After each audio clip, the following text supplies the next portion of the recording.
Good evening friends. Swastik বিকেলবেলা বলল একটু ঘুগনি খাবে, তো বাড়িতে অল্প বুট ছিল, সেটাকে আমি ভিজিয়ে দিলাম। আর বুটটা আমি প্রেশার কুকারে সিদ্ধ করতে বসিয়ে দিয়েছি। আর এদিকে আলু কেটে নিয়েছি গোটা গোটা করে, সেটাকে ভেজে নেব। তো আলুটা আমার ভাজা হয়ে গেছে, আমি তুলে নিয়েছি।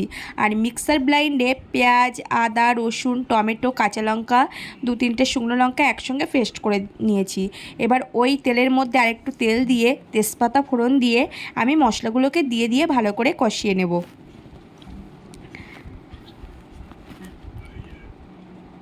তো কিছুটা কষানো হয়ে গেলে তারপরে আমি এর মধ্যে জিরে গুঁড়ো দিয়ে দিয়েছি। আর এদিকে বুটটা সিদ্ধ হয়ে গেছে, আমি ঝুড়িতে ঢেলে দিয়েছি জল ঝরানোর জন্যে। তো মশলাটা ভালো করে কষিয়ে নেব।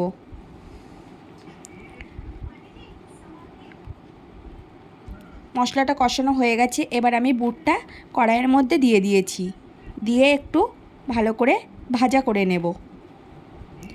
আর আমি জিরে গুঁড়ো আগে দিয়ে দিয়েছি, একটু মরিচ গুঁড়ো দিয়ে দিলাম। আর ভেজে রাখা আলুটাও দিয়ে এবার ভালো করে কষিয়ে নেব। তো কষানো হয়ে গেছে, আমি পরিমাণ মতো জল দিয়ে দিয়েছি। তো ফুটতে থাকুক।